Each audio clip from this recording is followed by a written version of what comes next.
Bienvenidos a todos a esta lectura del libro Brit Shalom y vamos a dedicar esta clase en especial para la elevación del alma de Daniela, hija de Adelina.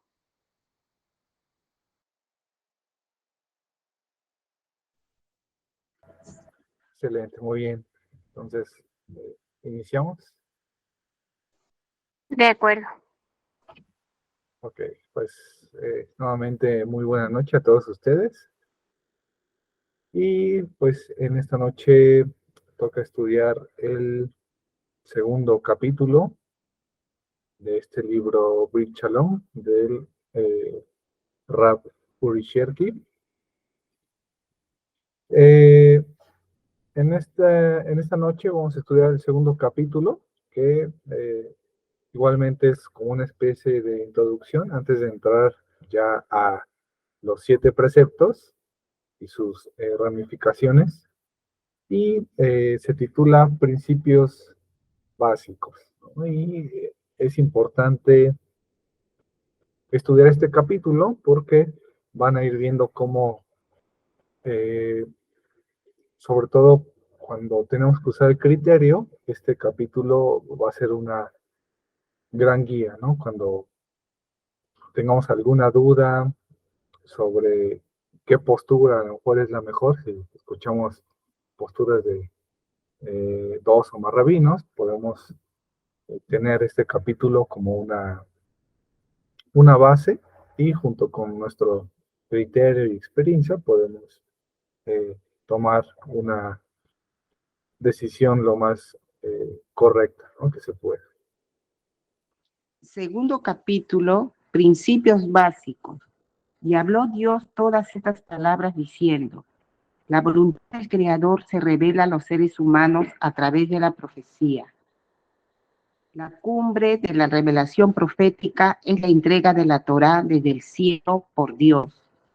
Si una persona alega ser profeta y dice haber sido enviado por Dios para instruir a seres humanos, hay que dirigirse a los sabios de Israel para determinar su confiabilidad y el grado compromiso de obedecer a sus palabras. Todo precepto y todo accionar honesto que es exigido por la ética natural y el sentido común es obligatorio para los hijos de Noé. Los gentiles no deben invocar para sí en preceptos que tienen una certificación, una característica religiosa, si el consentimiento de los sabios de Israel. Es poblar el mundo que incluye el adelanto tecnológico, la expansión del conocimiento, la superación ética y la preocupación por el perfeccionamiento de la creación.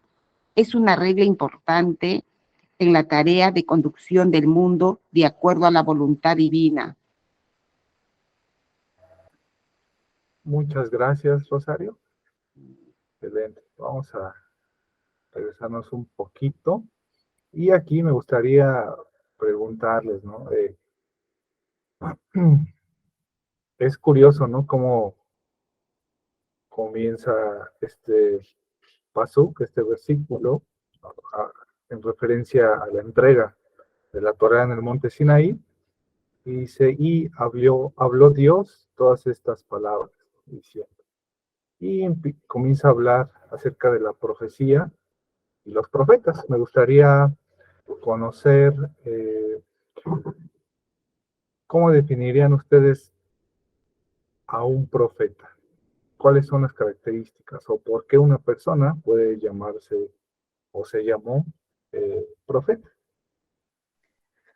¿Y puede ser porque tiene inspiración divina? Ok, de inspiración divina. Uh-huh. ¿Cuál es la labor del profeta? El que mira a través de Dios. Ok, muy bien, excelente. Y bueno, aquí comenzamos a hacer una distinción, ¿no? En la religión occidental Un profeta generalmente se dice que es alguien que ve el futuro, ¿no? Que anuncia cosas que van a pasar, ¿no? Y ese es, ¿no? El concepto tanto de profecía, es algo que va a pasar en el futuro, o de profeta, ¿no? Alguien que anuncia eso que va a pasar en el futuro, ¿no? Mientras, para los sabios de Israel, no, no es tanto eso, sino, como bien lo dijo Alan, es quien ve a través y también quien habla, ¿no? Eh, o que más bien Dios habla a través de esta persona, ¿no? Que habla la palabra de Hashem. Y por eso comienza este capítulo hablando de el acto, el mayor acto profético de la historia, que fue precisamente cuando se revela la Torah de Dios para el pueblo, ¿no? Entonces, no necesariamente la profecía se limita a hablar sobre lo que va a pasar en un futuro, claro, parte de la profecía y se enfoca a eso, sino más bien es toda revelación que proviene de Hashem, ¿sí? Y bueno, ahí ya tenemos una grande diferencia, ¿no? Un profeta habla, emite un juicio, emite una instrucción y a veces emite también eh, o habla de lo que va a suceder, ¿no? Y eso lo encontramos también desde la misma Torah, cuando encontramos en Devarim, ¿no? De Deuteronomio, que Moisés habla de lo que iba a acontecer después, ¿no? Pero es solamente una parte, ¿no?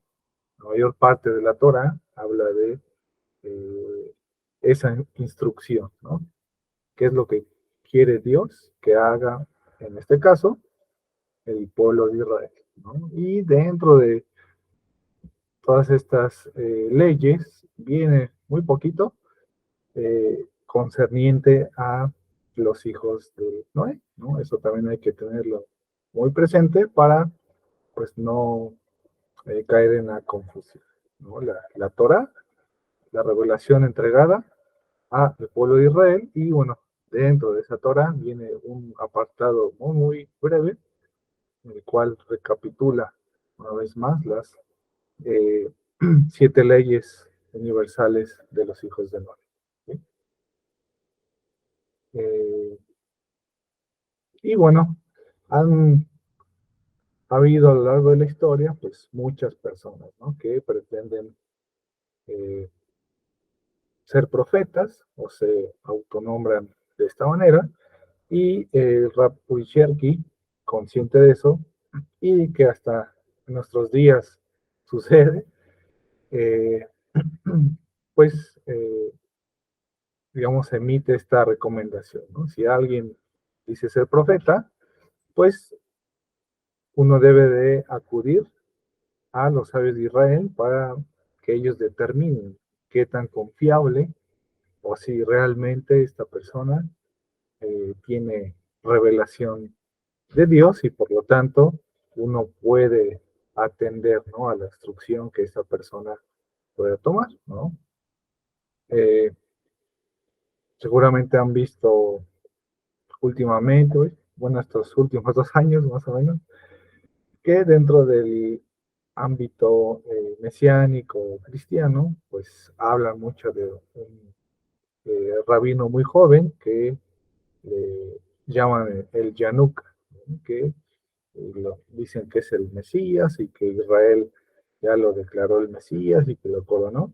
Y se ha hecho un gran revuelo alrededor de este personaje, pero que el mismo pueblo de Israel, los sabios, han tenido que salir a desmentir, ¿no? Si es un rabino muy capaz, tiene mucha Torah, pero de ninguna manera lo han declarado ni coronado como el eh, Mesías, ¿no? Entonces, imagínense a lo largo de la historia, pues, cuántas veces han tenido que salir a desmentir y cuántas personas por propia cuenta se han declarado simplemente un profeta. Adelante, Rosy. Sí, yo tengo una pregunta aquí, porque dice que no habrá ningún otro profeta más grande como Moshe y que no va a haber otros profetas. Porque si, bueno, yo me imagino, ¿no? Que si hay otros profetas, tendría que escribirse otro tipo de libro o de otros tipos de sabiduría judía. Eh, ¿Cómo nos dice el libro de Shalom que los sabios tendrían que, pues, confirmar que sea verídico, que sea real este suceso? ¿O es más como para desmentir? Sí, yo creo que para que tengamos esa precaución, porque la palabra profeta en el ámbito, sobre todo cristiano, es muy común, ¿no? Eh, hay quienes se autodenominan profetas y hablan, ¿no? Y anuncian que son, que lo que dicen es revelación directa, ¿no? De Dios, ¿no? Yo creo que esta parte también hay que tener en cuenta que para el judaísmo actualmente no hay profetas.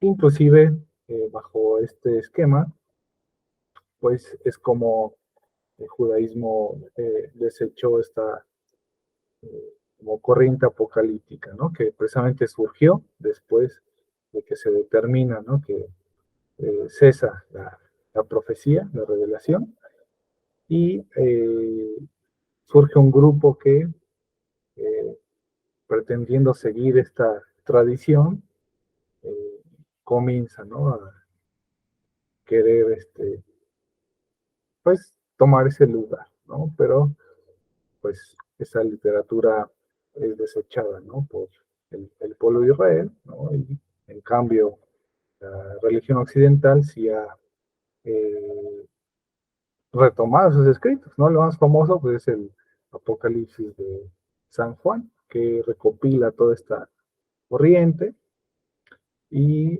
precisamente se basa en supuestas visiones, ¿no? Que recibe este personaje y que anuncia algo que va a pasar en el futuro y que, bueno, nosotros hemos visto que no pasó nada de eso, ¿no? Aún así, en la religión occidental, pues se tiene esa credibilidad a estos textos.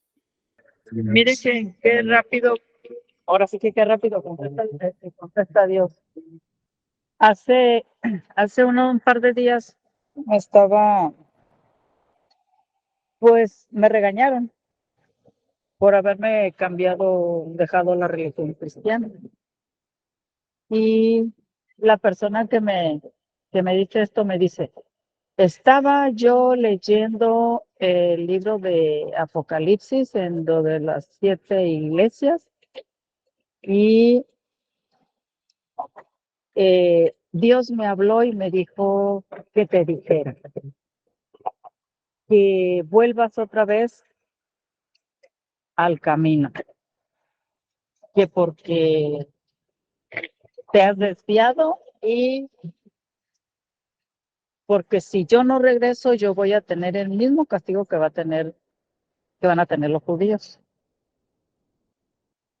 Y como me lo dijo delante de uno de mis hijos, de mi hijo que es el que está conmigo y que es el que me hace muchas preguntas, o sea, ahora acerca de los Moágidas, y que me dice, ¿qué vas a hacer? Le digo, pues yo no voy a hacer nada, yo me voy a quedar donde estoy, le digo, porque yo algo sí he aprendido, que pues Dios no habla así como ellos dicen, le digo, o sea, no me queda, pero aunque yo dije esta respuesta, siempre queda ahí en la sensación de que será cierto o no será cierto.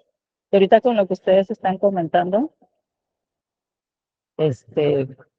me queda seguridad, me queda, pues el confirmar que voy bien, aunque, aunque Dios a mí no me habla de esa forma, ¿verdad? Como le habla a los cristianos, pero sé que algo me dice a mí que yo estoy bien, me siento en paz. Es, no sé, yo le digo cuando suceden cosas así, benditas casualidades que tiene este poderoso Dios para conmigo. No le puedo llamar de otra forma. Gracias. Excelente. Muchas gracias por compartirnos tu experiencia, Brenda. Adelante, Rosario. Rosario Sí, Ciancas. quería decir que actualmente nosotros no necesitamos profetas porque todo lo que ya queremos saber está escrito en la Torá, ¿no? Como noáfidas que somos, ya tenemos bastante material, libros que nos enseñan, rabinos, profesores.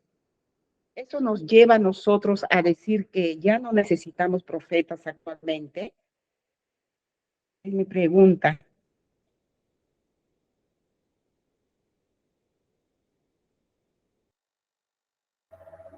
Ok. Pues generalmente cuando surge un profeta hablando del Tanaj, era para advertir, ¿no? Señalar quizás las fallas que tenía el pueblo de Israel, eh,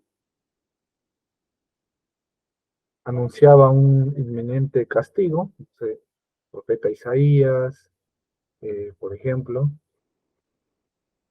y invitaba o exhortaba al pueblo de Israel a dejar ese actuar. Y pues en muchas ocasiones eh, el pueblo se convertía, regresaba, y ese castigo no, no sucedía, digamos, ¿no? Sería complejo, ¿no? En nuestros días que surgiera, digamos, un profeta y que anunciara algo diferente, ¿no? Y por eso es que los sabios de Israel, pues, previenen, pues, esta parte. Eh, y que, bueno, a lo largo de la historia ha sucedido, inclusive dentro del pueblo de Israel. La otra vez estaba viendo un video, ¿no? Sobre los falsos mesías, y hace un recuento, ¿no? De diferentes personajes que precisamente se levantaron, eh, anunciaron, ¿no? Eh, que ellos eran el Mesías, que iba a terminar casi el mundo, y lo que pasó es que las personas que atendieron a estos personajes, eh, pues digamos, se alejaron, ¿no? Y terminaron eh, inclusive pues fuera del judaísmo, ¿no? El caso más famoso, si quieren ustedes investiguenlo, se llama Shbatai Tzvi, por el 1600 más o menos. Él se declara el Mesías, digamos, convence a una gran cantidad de gente, y al final el Imperio Otomano lo amenaza y le dice: o te conviertes al Islam o te matamos, ¿no? ¿Y qué hizo este personaje? Se convirtió al Islam, y después de él todos sus seguidores, ¿no? Y total que muere este personaje, y hasta el día de hoy hay un grupo, creo que se llaman algo así como los sapteos, algo así, que esperan, o sea, un caso parecido a que pasa con Yeshu, que esperan a que regrese ese personaje. Entonces, eh, yo creo que por eso el pueblo de Israel y los sabios siempre buscan prevenir, ¿no? Al pueblo, para que cuando surja alguien eh, con estas ideas, pues el pueblo no atienda, ¿no? A estas ideas, ¿no? Excelente. Y bueno, después de precisamente hablar, ¿no? De qué es la profecía, eh, y el surgimiento de profetas, el Rab Uri Cherki habla, y creo que esto se conecta con lo que comentaba Rosy la semana pasada, acerca de este video del Rab Shalem, referente a la parashá pasada, ¿no? Cuando dice que es bueno a los ojos de Dios. Entonces, ¿qué dice el Rab Uri Cherki? Todo precepto y accionar honesto que es exigido por la ética natural y el sentido común, es decir, por la lógica, es obligatorio para los hijos de Noé. Aquí en México han surgido pues leyes, ¿no?, que buscan una equidad, el respeto a minorías, el reconocimiento de la mujer, y bueno, eso parte, ¿no?, de quehacer ético y del sentido común, ¿no? Y como es algo bueno, nosotros también, pues, y como mexicanos también estamos obligados, ¿no?, a cumplir también esa obligación, ¿no? O aunque no sea una ley, una obligación social, pero si nosotros consideramos una conducta, un comportamiento, una costumbre como buena, como agradable, también, pues, digamos, es nuestra obligación cumplir.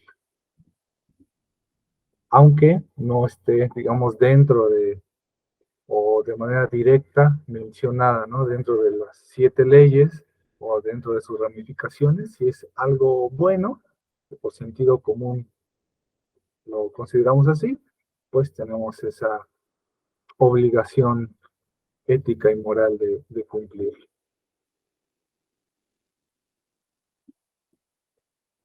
También leía Rosario,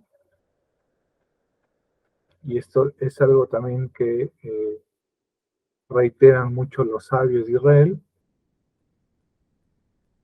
que los gentiles no deben innovar para sí en preceptos que tienen una característica religiosa, ¿no? Porque entonces se estaría creando, pues, una nueva religión. Y para querer hacer eso, siempre se debe tener el consentimiento o la asesoría de los sabios de Israel, ¿sí? Aquí cabría la pregunta de decir, ok, tengo una guía rabínica, tengo una guía de un maestro, y como qué situaciones se me ocurrirían decir, bueno, quiero implementar esto para nuestra comunidad y que pueda salir del contexto no ágida, o sea, del monoteísmo de la Torá. No sé, no se me ocurre algo que podría ser. Pues quizá lo más común,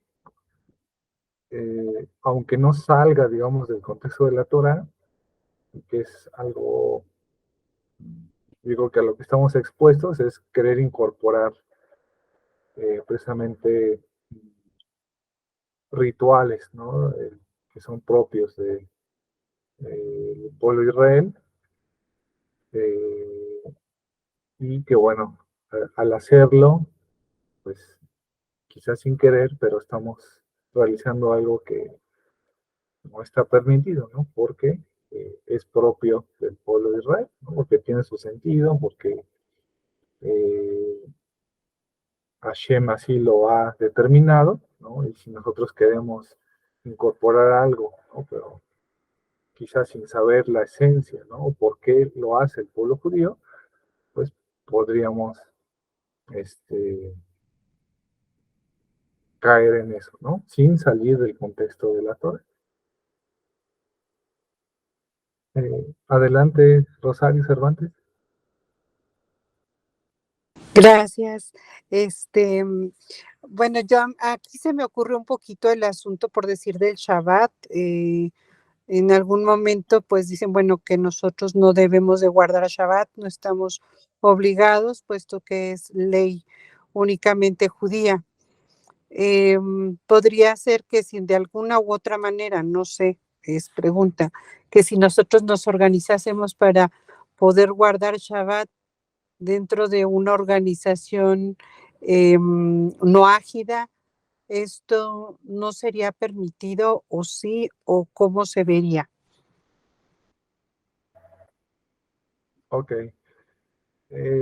Inclusive el día de ayer, el Rab Shalem habló de eso, ¿no? Porque preguntaron, ¿no?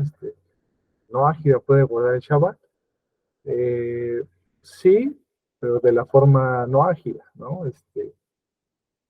Hay que tener en cuenta que el Shabbat tiene como dos aspectos, ¿no? Uno es el recordar la creación, ¿no? En 7 días, más bien en 6 y el séptimo el reposo. Y el otro aspecto del Shabbat es el pacto, ¿no? Con el pueblo de Israel, ¿no? Esa señal. Entonces, como podría el Noágida guardar el Shabbat, es precisamente hacer el recuerdo de la creación, ¿no? Y el Rab Shalem y, por ejemplo, el More Yehuda Rivko mencionan, pues, reúnanse, quizá pueden estudiar, pueden cantar también, o pueden salir a un espacio natural, ¿no? El bosque, un lago, ¿no? ¿Por qué? Porque esto recuerda precisamente pues, la creación de Hashem. Entonces, tener un día de campo eh, sería como la manera no ágil, no tanto como lo hace el pueblo de Israel, ¿no? Reunirse, seguir un ritual, este, no estamos obligados a eso. Tampoco está prohibido, pero eh, siempre está ese riesgo, ¿no? De hacer cosas que no nos, eh, pues, corresponden, ¿no? Y hay que estar conscientes de que el hacerlo, pues, no nos da, digamos, como puntos extras, ¿no?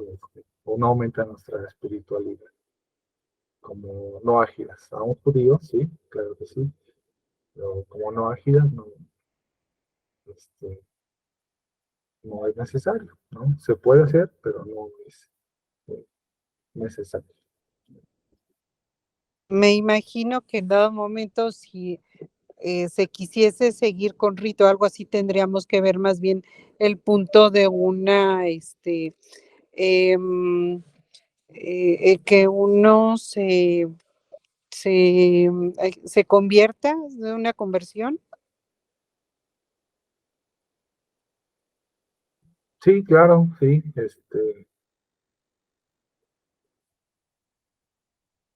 si es que, digamos, en nuestro interior, si queremos realizar todo ese ritual, si nos llena, si tenemos esa necesidad, es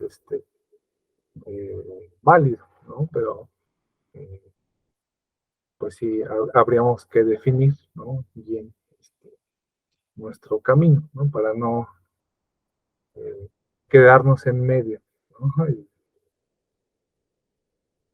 Y bueno, pues sí, es válido. Y si se quiere hacer eso, pues sí, se requiere la asesoría también de un rabino, ¿no? Así Con el es. rabino, el rabino va a determinar si pues somos aptos, ¿no? O no para la conversión. Y si es así, pues, digamos, comenzará un proceso más o menos largo para, pues, al final llegar, ¿no? A esa conversión. Muchísimas gracias, Dieguito. Claro que sí, de nada. Sí, bueno, por ahí hemos visto que cuando a nosotros algo nos apasiona, nos llena un libro, algo que nos guste, creo que le dedicamos tiempo, nos procuramos en estudiarlo, en practicarlo, en difundirlo. Y creo que pasa lo mismo con espiritualidad que buscamos y lo encontramos en la Torah, ¿no? Puede haber muchas formas, pero nosotros lo encontramos en el monoteísmo de la Torah porque así lo hemos considerado como verdad. Y pienso que si nosotros básicamente nos enfocamos a estudiar qué nos corresponde como noajidas o como seres humanos, eh, creo que nos vamos a llenar mucho más de gusto, de placer, de disfrutarlo y no empezar a adoptar cosas, pues digamos, de los judíos, ¿no? Entonces, yo creo que podremos disfrutarlo, agradar a Hashem, amar y temer a Hashem, con los conocimientos que nos corresponde. Em, yo creo que es importante conocer de todo y saber de todo, pero enfocarnos a lo que nos compete. Avanzar, también algo interesante, ¿no? Que comenta el Rav Urichel, que dice, el poblar el mundo incluye el adelanto tecnológico, o sea, no solamente poblar el mundo es, en términos eh, estadísticos, vamos a ponerlo así, ¿no? En aumentar la población, sino en llenar el mundo, ¿no? No solo de personas, sino dice en cuestión tecnológica, algo también muy interesante, llenar el mundo de conocimiento, llenar el mundo de ética y de trabajar, ¿no? Para perfeccionar la creación, ¿vale? Entonces, esa es una tarea importante que nosotros como hijos de Noé, pues tenemos que hacer, ¿no? No hay que dejarle todo el trabajo a los judíos, ellos tienen también mucho trabajo dentro del pueblo como tal, y son una minoría, digamos, hablando de población mundial, mientras los hijos de Noé somos la gran mayoría. Entonces, tenemos también esa responsabilidad, ¿no? Ante el mismo mundo y ante Hashem.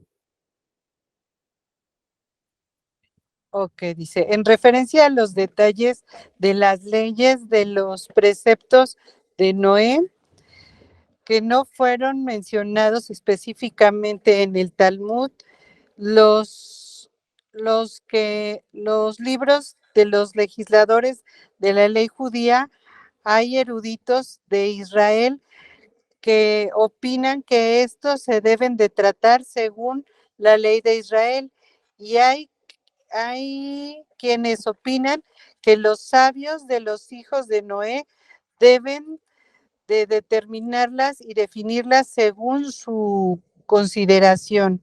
El dictamen de la ley es según la última opinión. La determinación de las medidas exactas referentes a preceptos comunes de la ley judía, el tamaño de la aceituna o del huevo y de todo lo que esto implica, de esto todo lo que implica, por ejemplo, la cantidad del alimento que amerita el recitado de ciertas bendiciones, no se aplica a los hijos de Noé. Exactamente. Los hijos de Noé menores de edad están exentos de la observancia de los preceptos. Los sabios de Israel están conscientes, ¿no? De que hay precisamente, sobre todo en las ramificaciones de estas 7 leyes, los 7 preceptos de Noé, hay aspectos que no están contemplados, ¿no? Obviamente ni en la Torah escrita, ni tampoco en la Torah oral, ¿no? Y hay dos posturas. Hay quienes piensan que pues estos asuntos, ¿no? Que no están establecidos se deben tratar según la ley de Israel, ¿sí? Y hay otra visión que dice que más bien los mismos hijos de Noé deben determinar qué hacer en estos casos. Eh, y aún así el dictamen, es decir, el elaborar una ley, ¿no?, acerca de esta temática que no está contemplada en el Talmud, por ejemplo, pues quienes dictaminan esta ley son finalmente los mismos moájidas, ¿no? Es por ello la importancia que pues se generen estas cortes de justicia, ¿no?, en cada nación, para que, así como se hace actualmente, que cada nación determina la naturaleza de sus leyes, así también estas cortes de justicia pues puedan determinar o emitir algún dictamen de acuerdo a alguna situación en específico, ¿sí? Obviamente siempre debe existir esa asesoría, ¿no?, de los sabios de Israel, de los rabinos, pero quien al final de cuentas, y sobre todo en la actualidad, quien debe de emitir esas leyes eh, para una comunidad no ágida o una nación, pues deben ser los mismos hijos de Noé, ¿no? Quizás en la era mesiánica, ya con el Beit Din, en el que las naciones digamos, se alineen, ¿no?, a la Torah más claramente, si se pueda actuar bajo la primera visión, ¿no?, de que se debe tratar según la ley de Israel. Actualmente lo más viable es que cada nación emita sus propias leyes, ¿no?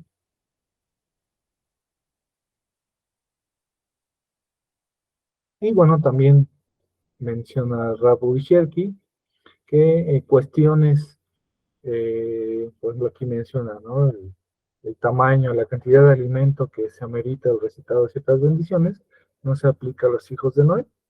No sé si ustedes hayan visto o tengan algún sidur para Noágida.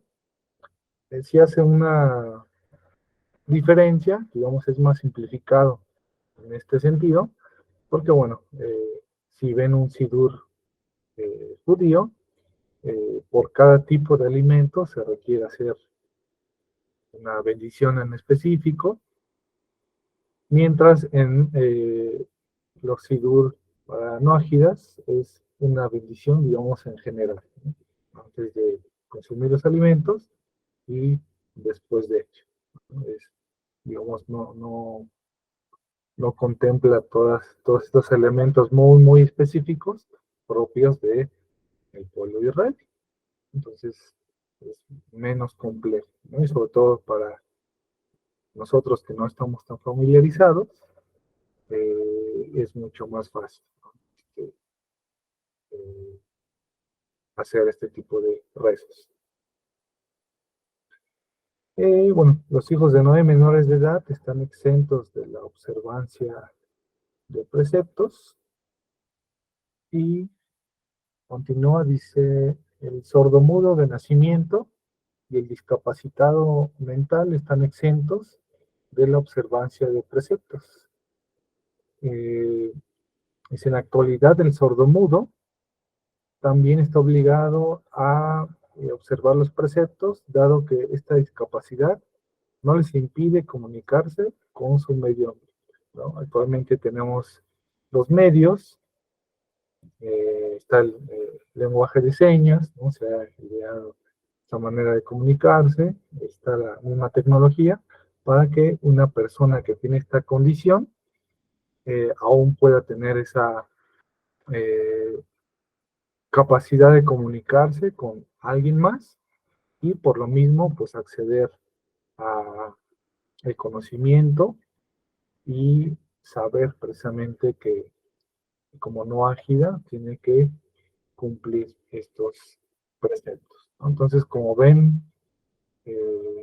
también la tecnología, el contexto, la época va jugando como un papel importante para precisamente ir adaptando eh, estas normativas. Sí, aquí sería importante como que un médico determine con estudios que ellos saben qué nivel de afectación tiene una persona con discapacidad mental, ¿no? Por eso existen los psiquiátricos o las personas que están medicadas, para saber si realmente aplica o no aplica este precepto. Sí, así es. Sí, yo creo que sería lo más apropiado. Los hijos de Noé no están obligados a entregar su vida a fin de evitar la transgresión de sus preceptos, a excepción del precepto que prohíbe asesinar, pero aquel que desea entregar su vida para no transgredir los preceptos está autorizado y santifica el nombre de Dios con esta acción. Leyes agregadas por los sabios de Israel al pueblo de Israel, llamados leyes rabínicas, no se aplican a los hijos de Noé.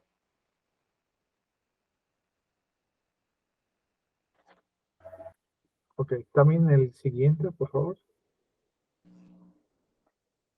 Los sabios de los hijos de Noé, admitidos por su gente para juzgar y dictaminar sus leyes, deben ser expertos en los 7 preceptos, así como en las costumbres de su gente y conocer las tendencias de costumbres de su gente. Los hijos de Noé no están obligados a entregar su vida a fin de evitar la transgresión de sus preceptos, ¿no? Es decir, y bueno, esto plantea situaciones muy difíciles, ¿no? De vida o muerte, de salvar la vida, y pues, ¿qué dicen los sabios de Israel? Pues como noágidas, tenemos permitido para salvar la vida, eh, aquí comentaron, ¿no? La idolatría, quizá el hurto, pero lo que sí no tenemos permitido es el asesinar, ¿no? Para salvar nuestra propia vida, ¿no? Son situaciones muy complicadas, muy como extremas, ¿no? Una situación que nos digan o matas a esta persona o te mato. En ese contexto no, no podemos asesinar, ¿no? Más bien nos permitir que nos asesinen, ¿no? Antes de nosotros hacerlo, ¿no? Aún así, y esto lo podríamos conectar nuevamente con lo que comentaba Rosy, ¿no? ¿Qué es lo agradable a ojos de Dios? Quien desea entregar su vida para no transgredir los preceptos, está autorizado y santifica el nombre de Dios con esta acción. Es decir, si decidimos no idolatrar, dar nuestra vida antes de idolatrar, de robar, de tener una relación sexual ilícita, eh, esto está autorizado y santifica el nombre de Dios, ¿no? Es como que es lo agradable a ojos de Dios, aunque no es nuestra obligación, ¿no? Y eso, pues, quien viva una situación así de complicada, difícil, pues, eh, si decide salvar su vida, no va a ser, digamos, a recibir un juicio negativo por él, ¿no? Mientras no asesine. Y si decide dar su vida, eh, va a ser, digamos, bien visto por allá, ¿no? Entonces, depende de cada uno, ¿no? El judío, a diferencia de esto, sí tiene como precepto, antes de transgredir un precepto, ¿no? Como el no idolatrar, no robar, sí tiene, digamos, esa, vamos a decirlo, obligación, ¿no? Por ello es que a lo largo de la historia, muchos judíos han preferido la muerte a, o sea, transgredir el kashrut, ¿no? Por ejemplo. Y eso es agradable a Hashem, ¿no? Contra los no ágiles, eh, pues hay mayor flexibilidad, digamos. Ok, y dice leyes agregadas por los sabios de Israel al pueblo de Israel, las llamadas leyes rabínicas, no se aplican a los hijos de Noé, ¿no? Sencillamente porque están enfocadas o dirigidas al pueblo de Israel. ¿Sí?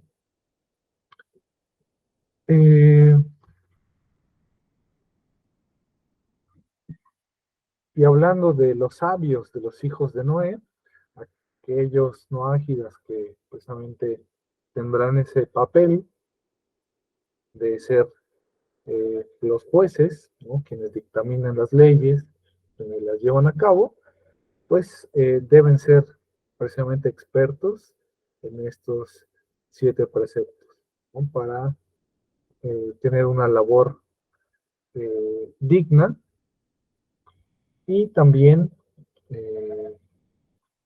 deben de tener pleno conocimiento en las costumbres de su nación, de su comunidad, ¿no? Y también de cómo va evolucionando esa misma comunidad, ¿no? Es por eso que se recomienda que los mismos no ágidas creen este cuerpo de leyes, porque, bueno, los rabinos pueden dar un consejo, una asesoría, pero a veces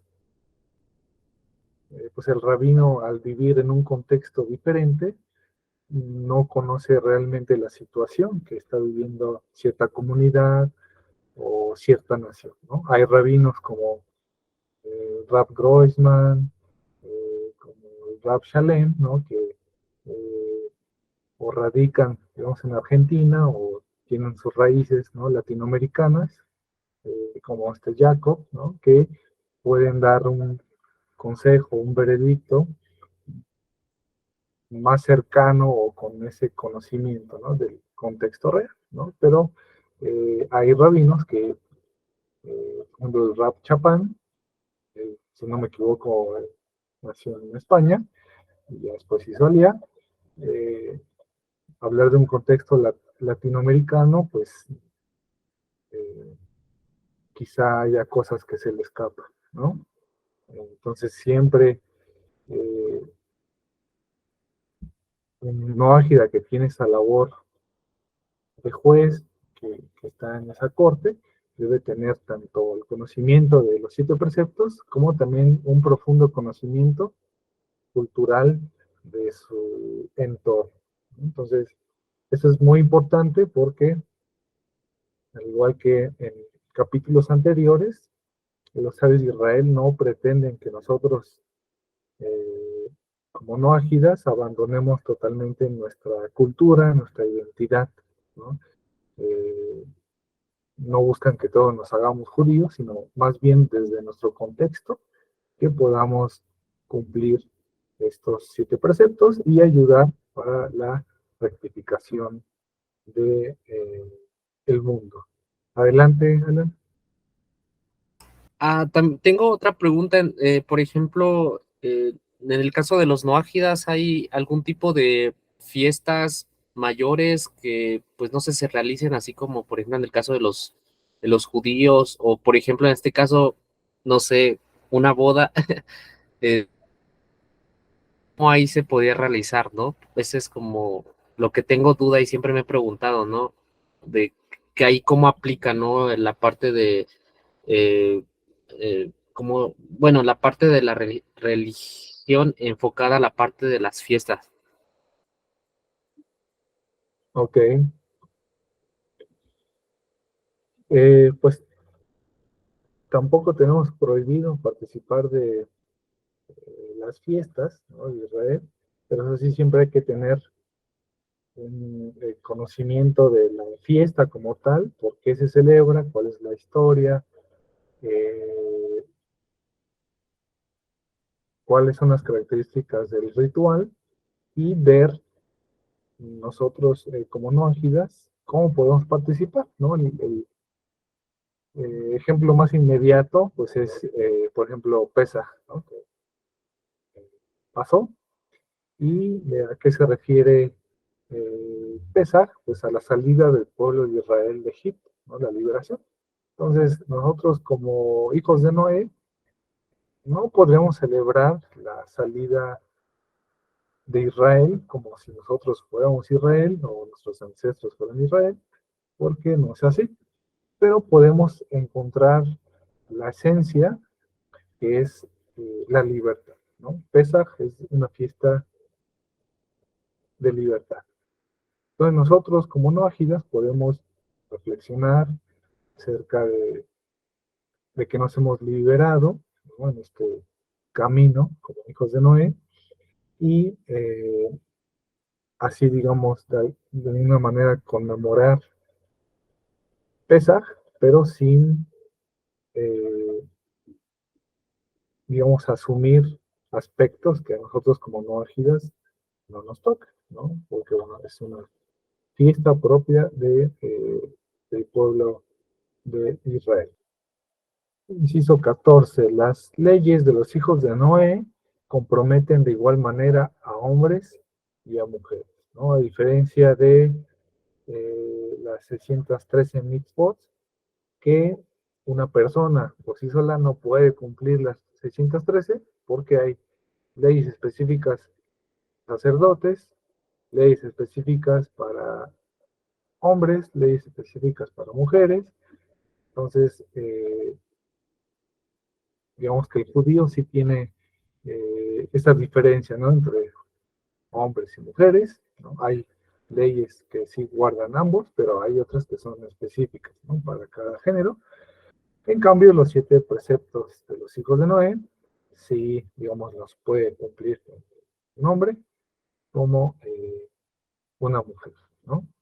Y bueno, en el caso de duda en referencia a alguna de las leyes de los hijos de Noé, se debe dictaminar con indulgencia, es decir, de manera misericordiosa, ¿no? Si hay una duda, no hay algún consenso de qué es lo que se debe hacer cuando una persona transgrede cierta ley o cierta ramificación, lo más apropiado es actuar, pues sí, con indulgencia, ¿no? Misericordia, tener esa consideración con la persona, ¿no?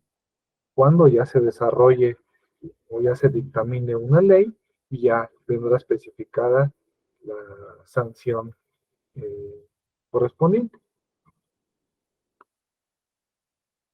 Un hijo de Noé que transgredió uno de los preceptos por equivocación está exento de pena, ¿no? Y aquí también hay un poco de diferencia, ¿no?, en cuanto a Noájida, un hijo de Noé, y un hijo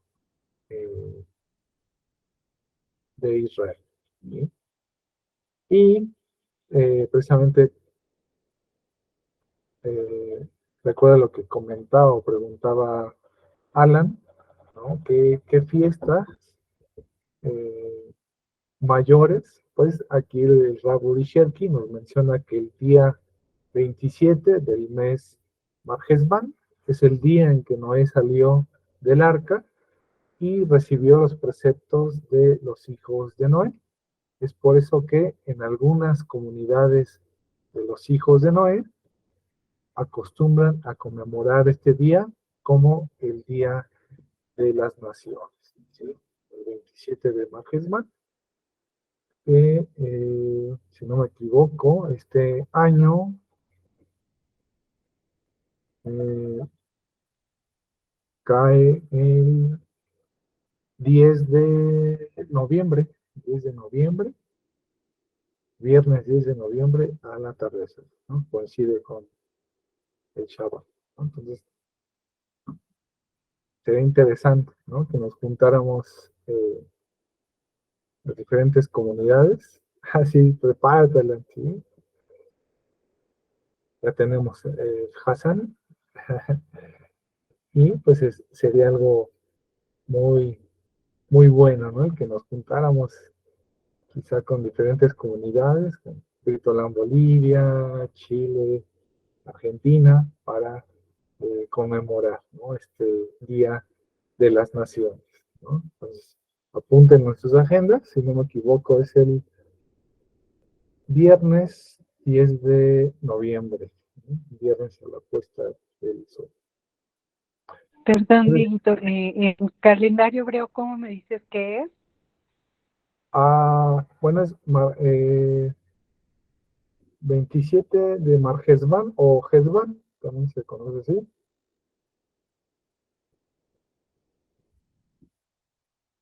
Gracias. Sí.